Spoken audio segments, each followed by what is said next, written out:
Niccole, why the hike?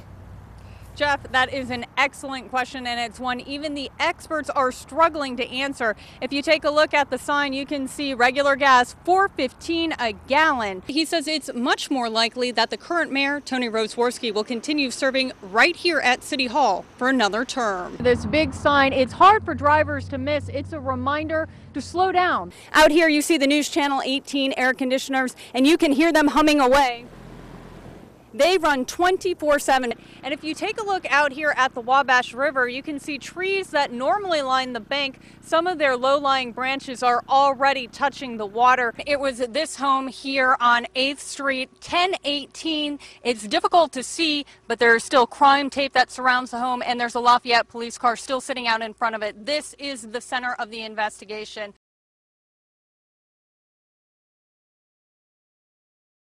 As you can see, the building, only a shell left here at All-American Awards on Glick Street in Mulberry tonight. I can still see flames shooting from the inside and, of course, smoke billowing out of the building. This is a mainstay in Mulberry, this business. It's an engraving business that did awards like trophies and plaques. Firefighters tell me they think that the flames started about 5 o'clock this evening, and they think they will be here all night long trying to make sure this fire is put out. 2 firefighters so far have been taken to the hospital because of heat exhaustion fighting this fire. We are trying to find out their condition. This fire so big you could see it from miles around. The smoke was visible from I-65. It billowed thick and black from the All-American Awards building in Mulberry. We were at McCutcheon High School. Just got done with my daughter's soccer practice, and we just saw smoke. It was the smoke that tipped off the owner of a neighboring business. Something was wrong. I walked around the building and checked all the doors, make sure nobody was still in there. I checked the windows. I didn't see anybody, so then I called 911. The black smoke quickly gave way to intense, bright orange flames. Another neighboring business owner says he couldn't believe how fast they devoured the building. Flames just pushed out everywhere. And like you said, the walls start coming down, and the building's pretty much destroyed. Here's video from a viewer who watched the flames eat through the building. The Madison Township Fire Chief says the fire began in the back of the building. Firefighters from surrounding locations rushed to help, but still, little could be done to put a stop to the flames. Crews from a place I haven't heard of. Perryville, there's I think about 8 different fire departments out here. Half the towns out here, most towns out here watching it. It's one of the biggest fires I've ever seen. All-American Awards has been a mainstay in Mulberry for 21 years. It's a place people who live in the town say is painful to watch burn. You just hate to see like this happen anywhere, no matter where you go. They have a bulldozer out here. If you can take a look behind me, it's trying to clear some of the debris that's out here in front of the building tonight. Of course, there are 2 questions that remain unanswered. First, what will happen now to this business, and also what caused the fire? Those flames burned the building quickly, but the answer to those questions will come much more slowly. Reporting live from downtown Mulberry and Clinton County, Niccole Caan, News Channel 18. What have you learned? Jeff, I learned it was a pretty major explosion that happened out here. Police say it happened about 9:10 tonight, and it was at 812 Brown Street. That's a home that's been converted into several apartments. The explosion happened in apartment 1. You can see here as firemen are leaving that apartment, they are hosing them down, scrubbing them, and washing them off.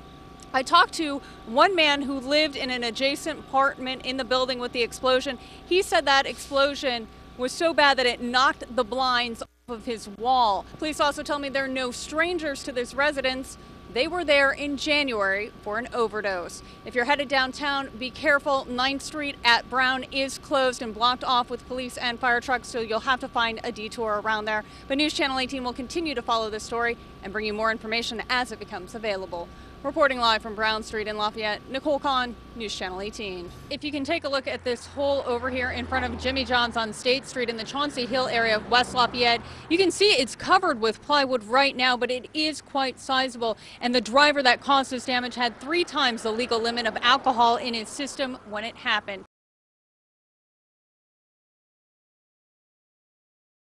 The road was closed or partially blocked for almost 10 hours today after a chain reaction accident killed one driver during the morning commute. One Lafayette business had no choice but to improvise after it was unable to get needed supplies from Indianapolis. A column of smoke and flashing emergency lights signaled drivers on I-65 southbound in Boone County near Thorntown would have a long delay. Drivers stuck in traffic sent News Channel 18 these photos. Valerie McCain, a florist at White Iris Designs in Lafayette, was on her way to pick up flowers from a wholesaler in Indianapolis for 4 weddings this weekend. She found herself stopped in the traffic tie-up.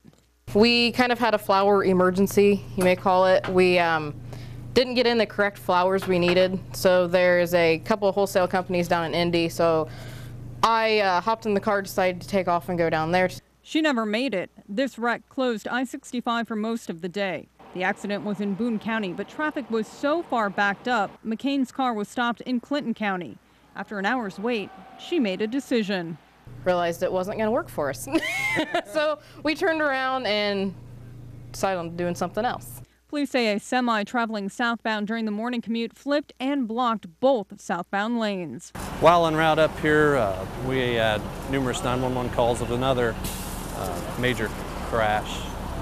It was this one. Police say another semi possibly didn't see traffic was stopped and rear-ended another semi.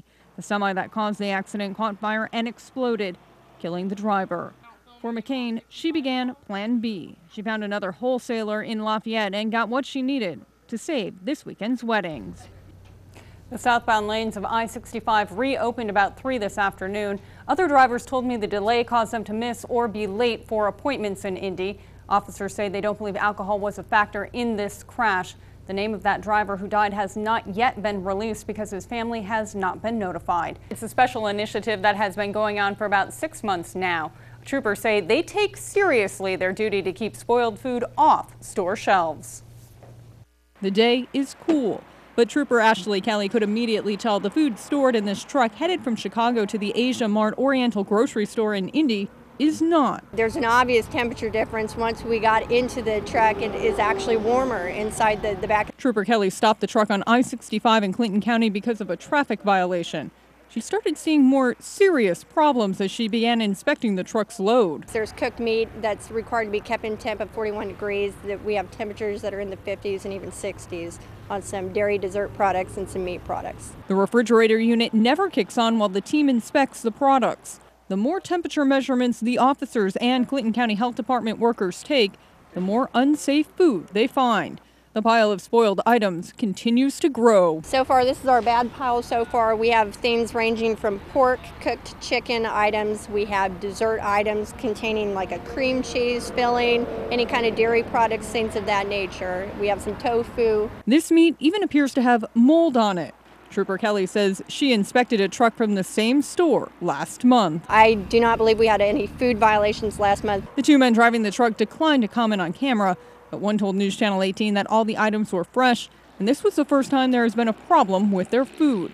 Trooper Kelly says this might be the company's first violation, but it's not the first time officers have discovered the problem on Indiana's highways. It is a bigger problem than what we initially thought. We're trying to crack down and make our food items safer for our citizens of the state of Indiana. Troopers say it's unlikely they'll catch every truck carrying spoiled food, but they plan to take as many off the road as possible.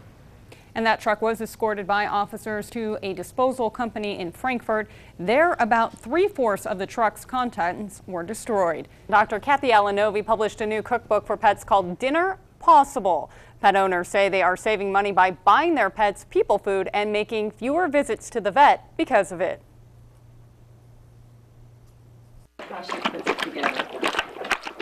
The recipes are pet approved. Basset Hound owner Jeannie Preen has been preparing her pet's food for years and seen the savings. I'm saving at least 50 to 60% of my food bill for my dogs. And my dogs are my children, so, you know, they eat what I eat. Pine Village vet Dr. Kathy Alanovi developed the recipes with the help of Preen's 3 dogs, Cheyenne, Gideon, and Mandy.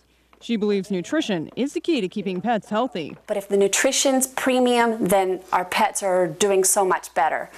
I find 80% of what people bring their pets to me for, I fix through nutrition. Prina's seen the People Food diet clear up her hound's ear and skin problems. Once you get the right balance, the right mix, the skin issues go away. It really does equate to not having to see your vet as often because you don't have the issue. Prina says the recipes are quick and easy to make. She spends an hour and a half Sundays cooking meals for the week for her dogs. She finds all the ingredients at her local grocery store. Oh, you back for more, Mandy? There, you guys left a crumb on the floor. Dr. Alanovi recommends cooking a little more when you prepare meals for your family. They're all foods that we use all the time anyway, and so make a little extra pasta when you're making some for the family. When you make chicken, make a little extra, put it in portions, keep it in the fridge. And there are never any complaints about what is for dinner. And people can also eat these recipes, but I got to be honest with you, they may not appeal to your palate. But go to WLFI.com to see a few of the recipes in the book and how you can order your copy.